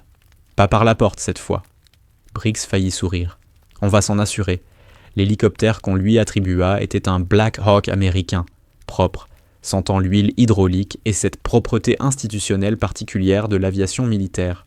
Ils le mirent sur une civière et Reyes l'accompagna, surveillant toujours, refusant de passer le patient qu'elle gérait, ce qu'Ethan respecta. Les rotors s'emballèrent et le sol se déroba, et il regarda par le petit hublot les lumières de la ferme rétrécir en dessous, les véhicules, les silhouettes qui se déplaçaient entre eux, tout devenant petit, puis plus petit, puis un motif dans le blanc qui signifiait de moins en moins à mesure qu'il montait. À 250 mètres, l'hélicoptère se stabilisa. Ethan regarda par le hublot l'obscurité en dessous, la neige, les arbres, le terrain ouvert et sans trait. Et quelque part, là, en bas, se trouvait la dépression dans la neige, où il avait percuté à 100 km à l'heure et traversé la croûte, et s'était allongé dans le noir à écouter la voix de son père, lui dire que tout ce qui vient avant la mort, c'est juste un problème à résoudre. Il avait résolu les problèmes. « Ça va ?» demanda Reyes depuis à côté de lui. Elle ne regardait pas ses instruments. Elle le regardait. « Je pense à ma fille, dit-il. Quel âge ? 8 ans. Reyes hocha la tête. Elle avait l'expression de quelqu'un qui comprenait exactement ce que ça voulait dire sans que ce soit expliqué. « Elle sait que vous êtes là-bas ?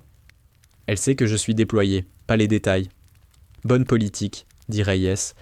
Elle vérifia son pouls à nouveau, prit une note. « Elle va vouloir savoir pourquoi votre visage est dans cet état. Dites-lui que vous êtes entré dans une porte. Elle a 8 ans, pas stupide. » Reyes faillit sourire. « Dites-lui la vérité alors, la version appropriée pour 8 ans. » D'après mon expérience, dit-elle, les enfants gèrent la vérité mieux qu'on ne s'y attend. C'est nous qui avons du mal avec elle. Ethan y pensa. Lily à l'aéroport qui essayait d'être courageuse, qui demandait « Tu vas revenir, hein ? Tu reviens toujours. » Il avait dit « toujours ». Il regarda par le hublot l'obscurité en dessous et les étoiles au-dessus, et pensa à la distance entre le mot « toujours » et sa réalité. À quel point cette distance était énorme. À quel point le mot était impossible si on l'examinait de trop près. Et à quel point on le disait quand même. Parce que certains mots ne parlent pas d'exactitude, ils parlent d'engagement, de ce à quoi on est prêt à faire pour les rendre vrais. Il avait été prêt à faire beaucoup. L'hélicoptère continua sa route, le froid pressé contre le hublot, et Ethan Calloway resta allongé sur la civière avec ses côtes fissurées et ses mains réenveloppées et son œil suturé, et le fantôme de la voix de son père toujours quelque part, dans la pièce avec lui. Il était fatigué d'une façon qui allait jusqu'au fond, au-delà du physique, au-delà de l'opérationnel, dans quelque chose de plus vieux et de plus calme pour lequel il n'avait pas de nom mais qu'il reconnaissait. Il le reconnaissait parce que son père avait porté la même chose. Il l'avait vu en Frank Calloway à la table de cuisine, dans le champ derrière la maison dans le Tennessee, dans les longs silences qui suivèrent certaines questions. Pas exactement de la tristesse, pas exactement du dommage. Le poids d'avoir été quelque part où la plupart des gens n'étaient pas allés, et de l'avoir ramené à la maison, et de continuer à vivre à côté. Il allait continuer à vivre à côté. Il ferma les yeux, les deux, le gonflé et le bon, et laissa le bruit des rotors le traverser. Il ne dormit pas, mais se reposa. Ce qui est différent, ce qu'on apprend à faire quand le sommeil est un luxe et que le repos est ce qu'on a. Reyes le laissa. Elle surveillait ses constantes et le laissait se reposer sans poser d'autres questions, une autre marque d'un bon médecin. Savoir quand extraire de l'information du patient et quand le laisser seul avec ce qu'il porte. 18 minutes plus tard, le Black Hawk se posa sur la base avancée. La porte s'ouvrit et le froid entra, et Ethan ouvrit les yeux. L'homme qui attendait sur le tarmac était le colonel Raymond Hatch, le commandant d'Ethan, un homme de 30 ans de service avec un visage qui avait traversé environ 25 de ces années à la dure. Il avait les mains dans les poches de sa veste et regardait la porte de l'hélicoptère avec une expression qui, pendant juste un moment, avant que le masque opérationnel ne revienne, était quelque chose qu'Ethan reconnut comme du soulagement. Ethan descendit de la civière et se mit sur ses pieds. Reyes émit un son de protestation professionnelle qu'il reconnut sans obéir, et marcha vers la porte de l'hélicoptère sous ses propres moyens, parce que c'est le genre d'homme qu'il était et le genre d'homme que son père avait fait de lui. Hatch le regarda descendre sur le tarmac et ne dit rien pendant un moment. Il le regarda juste, puis il dit « Vous ressemblez à quelque chose que la montagne a mâché et recraché. »« Oui, mon colonel. Le rapport d'après-action va prendre 1 semaine. »« Oui, mon colonel. Le renseignement que vous avez tiré de cette ferme va compter pendant 6 mois. »« Oui, mon colonel. » Hatch hocha lentement la tête. « Cas est sauf. »« Oui, mon colonel. » Une autre pause. Hatch sortit une main de sa poche et la posa brièvement sur l'épaule valide d'Ethan. La droite, pas celle qu'il avait remise en place lui-même dans le noir, puis la remit dans sa poche. C'était le genre de geste qui disait tout ce que les soldats de leur génération ne disaient pas à voix haute. « Il y a un téléphone au centre opérationnel, » dit Hatch. « Ligne sécurisée. Votre fille est chez votre mère depuis que le rapport de capture est arrivé. » Ethan ne dit rien. Il pensa à sa mère recevant cet appel. Il pensa à Lily dans la maison de sa mère, probablement sans comprendre entièrement, à 8 ans, mais faisant confiance à ce que ça s'arrange, comme ça s'arrangeait toujours. « Allez passer votre appel, » dit Hatch. « Le rapport d'après-action peut attendre 1 heure. » Ethan traversa le tarmac vers les lumières du centre opérationnel, son fusil toujours sur l'épaule, les mains enveloppées à ses côtés, sa respiration formant des nuages blancs dans l'air froid. Chaque pas lui coûtait quelque chose. Il paya sans se plaindre. Il avait un appel à passer, une promesse à tenir. Le centre opérationnel était chaud de la façon dont les bâtiments militaires sont toujours chauds. Pas confortable, pas accueillant, juste techniquement au-dessus de zéro. La chaleur venait de quelque part d'industriel et d'indifférent. Ethan le traversa sans trop le voir. Son corps avait entamé en bonne et due forme sa comptabilité post-mission. Le cocktail de Reyes était maintenant en pleine retraite, la douleur revenant par incréments comme une marée qui revient. Il s'assit devant le téléphone sécurisé dans le bureau du coin que Hatch lui avait indiqué et le fixa un moment. Il avait passé des centaines d'appels dans sa vie. Il avait appelé des appuis aériens sous le feu. Il avait appelé les familles de soldats tombés et trouvé des mots pour des choses qui n'en avaient pas. Il avait appelé Dana quand leur mariage se terminait et dit les choses qui devaient être dites, même quand elles lui coûtaient quelque chose qu'il ne pouvait pas récupérer. Il n'avait jamais eu autant de mal à décrocher un téléphone qu'en ce moment. Il le décrocha, composa le numéro de sa mère. 2 sonneries, puis la voix de sa mère, Carol Calloway, 71 ans, fille d'un marine, femme d'un LRRP, mère d'un tireur d'élite, une femme qui avait passé toute sa vie à apprendre à se tenir ensemble pendant que les hommes qu'elle aimait allèrent dans des endroits où elle ne pouvait pas les suivre. Sa voix était stable, elle l'était toujours. Mais en dessous de cette stabilité, quand elle prononça son nom, il pouvait entendre exactement ce que les 16 dernières heures lui avaient écouter.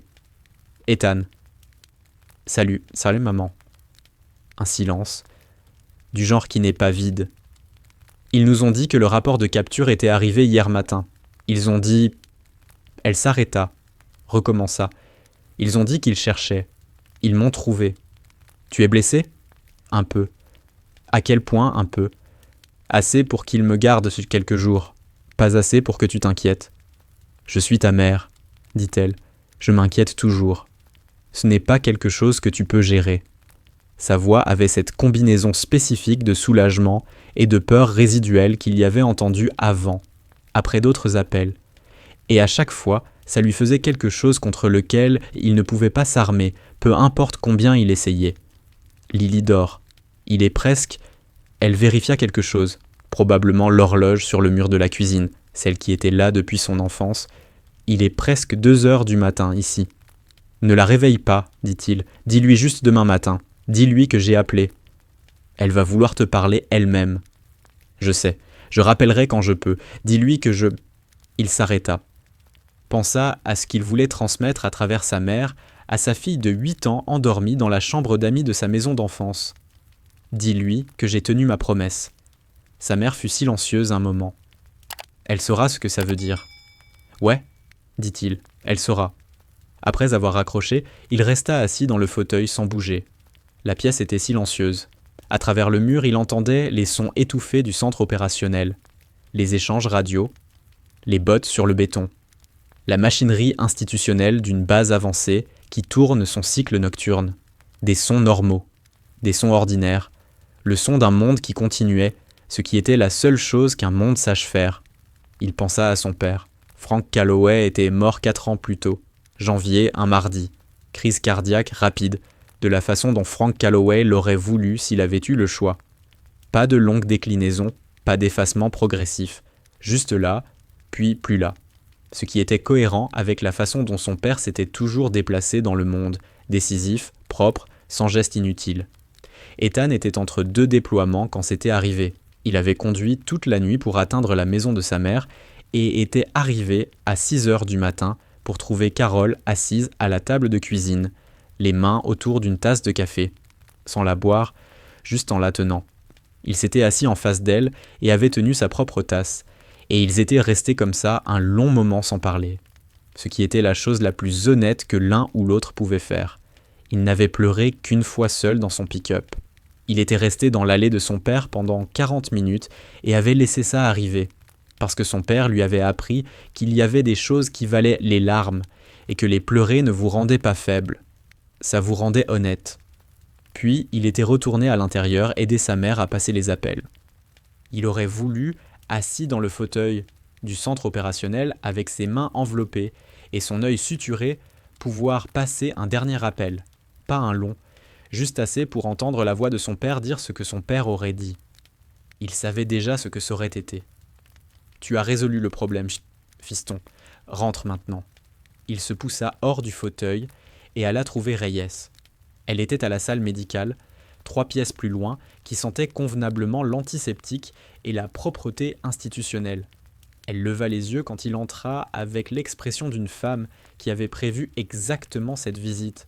« J'ai besoin que vous me clariez pour écrire le rapport d'après-action. Vous avez besoin de dormir. Après le rapport d'après-action. » Elle l'examina, puis lui donna quelque chose qu'elle décrivit comme nettement moins dramatique que le cocktail, un analgésique standard qui émousserait le tranchant sans affecter ses fonctions cognitives. Elle vérifia ses constantes à nouveau, les engelures sur les mains et l'oreille avec une attention soigneuse, et déclara les dégâts contrôlés sinon résolus. « Vous allez perdre de la sensibilité dans l'oreille droite, dit-elle, pas comme si c'était une excuse, juste comme si c'était un fait qu'il devait avoir. Peut-être partiellement récupérable, peut-être pas. »« J'ai l'autre, dit-il. » Elle faillit à nouveau sourire. Il commençait à penser que presque sourire représentait l'étendue complète de la gamme émotionnelle de Reyes, et il trouvait ça authentiquement réconfortant. « Finissez votre rapport, dit-elle, puis dormez.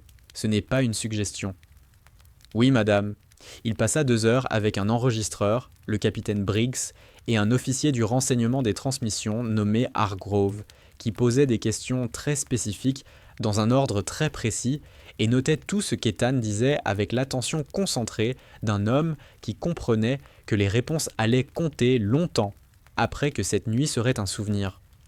Ethan leur dit tout.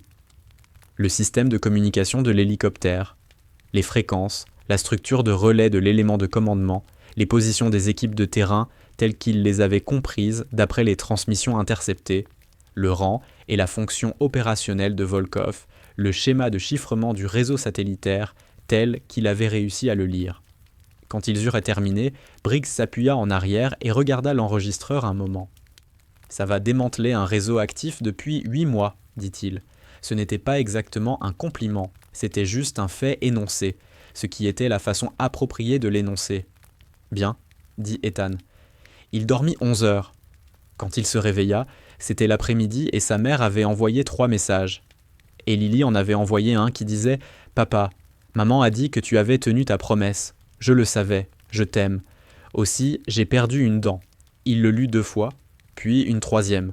Il regarda le plafond de la salle médicale, gris, institutionnel, avec une auréole d'humidité dans un coin, et quelque chose qui avait été comprimé en lui depuis la porte de l'hélicoptère se relâcha lentement. comme la pression se relâche d'un joint quand on finit par l'ouvrir. Il répondit « Perdu une dent ?» Laquelle ? La fée des dents est toujours opérationnelle dans cette économie. Je t'aime jusqu'à la lune. Sa réponse arriva en 40 secondes. La dent de devant. Je ressemble à un joueur de hockey. La fée a laissé 5 $, ce qui est l'inflation, je crois. Il rit.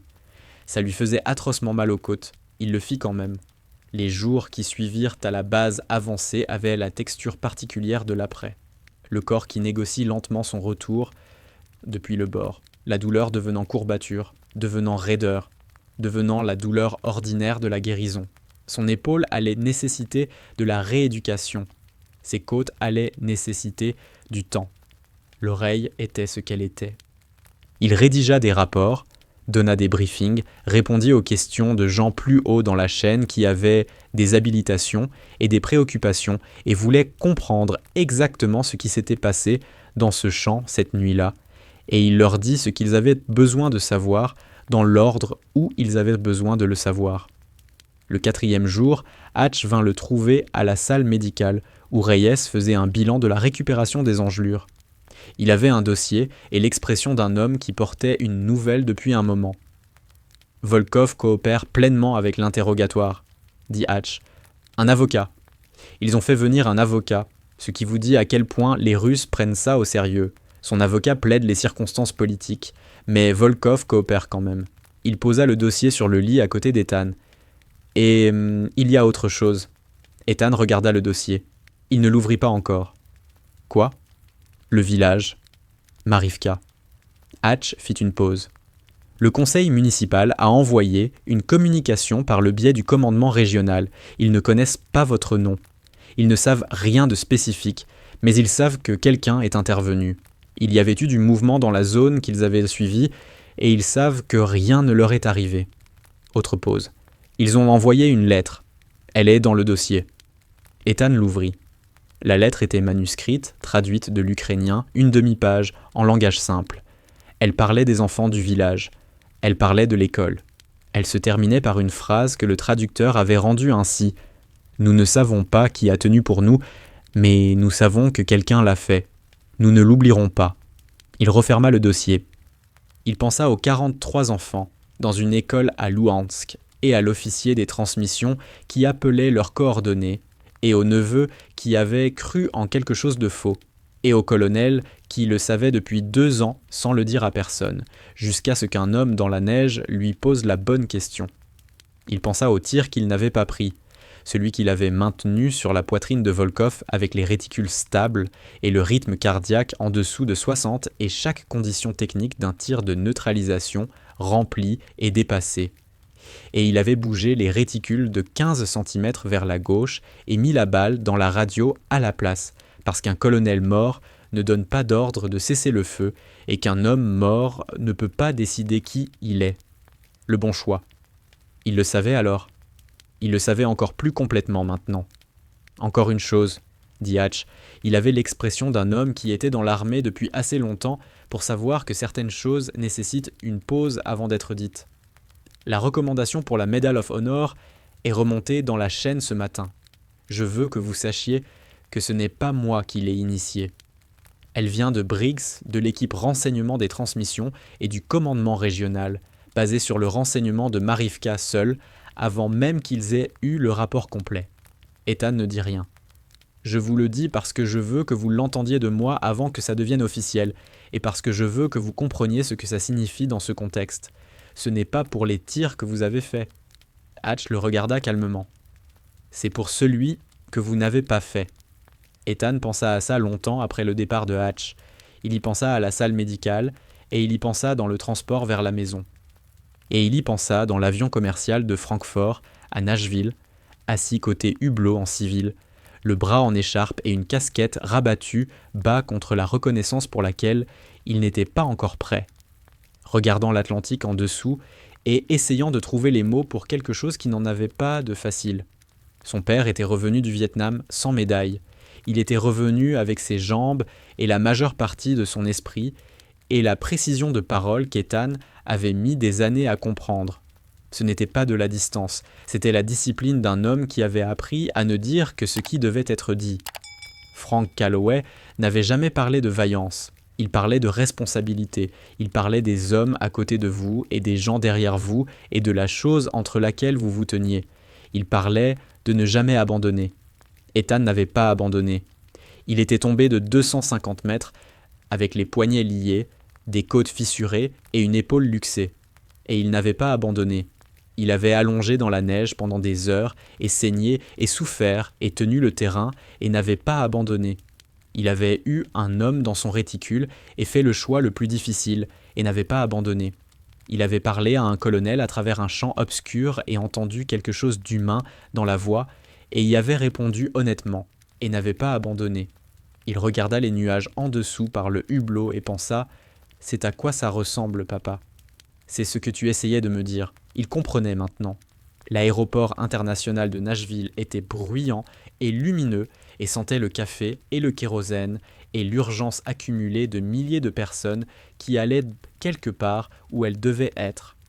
Ethan passa la porte des arrivées avec son bagage en cabine sur l'épaule valide et sa casquette basse et sa carte d'embarquement encore à la main par un réflexe automatique. Il scannait la foule avec une conscience situationnelle qui ne se coupait jamais vraiment, même ici, même à la maison, même après tout ça. Quand il la vit, Lily était à 2 mètres stockissante, debout à côté de sa grand-mère, vêtue d'un manteau d'hiver de taille trop grand qu'il reconnut comme appartenant à sa mère. Elle avait un espace entre les dents, de devant, là où elle avait perdu sa dent. Et elle regardait la foule avec une intensité qui était exactement son intensité, celle de Frank Calloway. 3 générations de concentration Calloway pointaient vers un couloir d'arrivée. Elle le vit. Elle couvrit 2,60 m en à peu près 1 seconde. Il la rattrapa de son bras valide et tint bon. Elle pressa son visage contre son épaule et attrapa des poignets de sa veste. Il la sentit tressaillir une fois. Une seule fois, la façon dont les gens tressaillent quand ils ont retenu quelque chose longtemps et qu'ils peuvent enfin le poser. Il enfouit son visage dans le dessus de sa tête et respira. « Tu as tenu ta promesse, dit-elle dans son épaule. Sa voix était étouffée. Elle ne lâcha pas. « Je t'avais dit, dit-il, toujours. Tu as des points de suture sur le visage. Je sais. Est-ce que ça fait mal ? Pas maintenant. » Elle se redressa juste assez pour le regarder, examinant son visage, les sutures, l'écharpe, son état général avec l'attention complète et sans complexe d'une enfant de 8 ans. Et il la laissa regarder. Il avait été examiné par des médecins et des officiers du renseignement et des commandants ces derniers jours. C'était différent. C'était l'évaluation qui comptait. Quoi qu'elle trouve, c'était apparemment satisfaisant, parce qu'elle se repencha et pressa le front contre sa mâchoire et resserra sa prise sur sa veste. « Je savais que tu reviendrais, » dit-elle. « Ouais. » Elle était silencieuse un moment. Mamie n'était pas sûre. Elle faisait semblant, mais je pouvais voir. « Mais toi, tu savais. » Comment tu savais ? Elle réfléchit à la question avec le sérieux qu'elle apportait aux questions importantes. « Parce que tu es un Calloway, » dit-elle, « et les Calloway n'abandonnent pas. » Il la tint et leva les yeux par-dessus sa tête vers l'endroit où sa mère se tenait, les mains jointes devant elle et les yeux brillants d'une façon qu'elle n'appellerait pas pleurer et qu'elle n'allait pas aborder. Et Carol Calloway regarda son fils et hocha la tête une fois, lentement, comme Frank Calloway avait hoché la tête à cette table de cuisine 30 ans plus tôt quand Ethan lui avait annoncé qu'il s'engageait dans l'armée. Le hochement qui disait « Je sais qui tu es, je l'ai toujours su ». Il hocha la tête en retour. Lily dit « On peut manger ? J'ai une faim de loup. Mamie m'a laissé seulement 1 barre de céréales parce qu'elle a dit qu'on mangerait après. Mais ça fait tellement longtemps et je suis en train de mourir à peu près. » « Tu ne meurs pas, » dit Ethan. « Je meurs à peu près. Tu peux mourir à peu près et on peut quand même aller manger. » « Bien. » Elle attrapa sa main valide et commença à le tirer vers la sortie avec l'absolue confiance d'une personne qui a décidé ce qui se passe ensuite et ne voit aucun obstacle entre maintenant et là-bas. Il y a un dîner que mamie aime. Elle dit qu'ils ont la meilleure tarte. Elle en a parlé pendant tout le trajet. « Je n'en ai pas parlé autant que ça, » dit sa mère, qui les rejoignait dans leurs pas.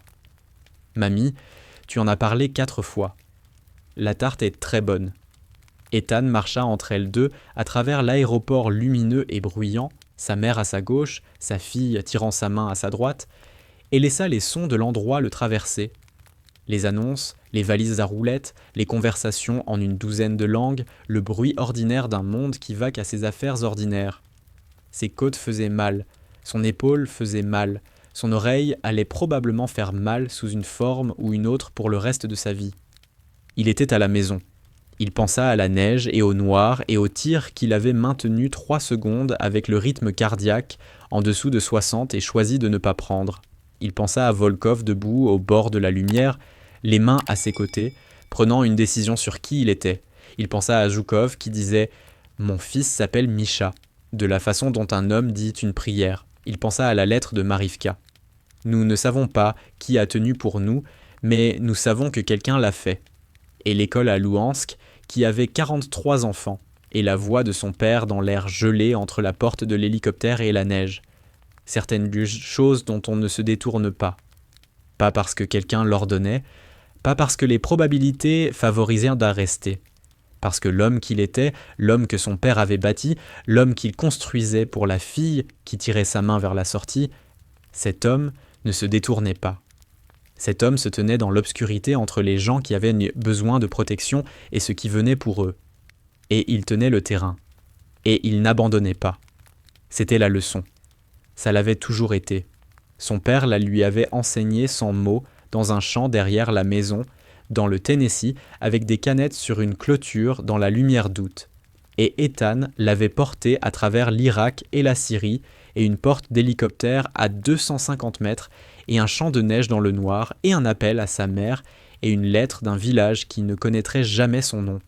Il la porterait vers le briefing d'après-action, et la rééducation et la médaille, qu'il n'était pas sûr de mériter, et la salle de cours de l'école des tireurs d'élite, où un jour il se tiendrait devant des jeunes hommes et femmes qui auraient besoin de comprendre que le tir le plus important n'est pas celui qu'on prend, c'est celui qu'on a la discipline et l'humanité de retenir.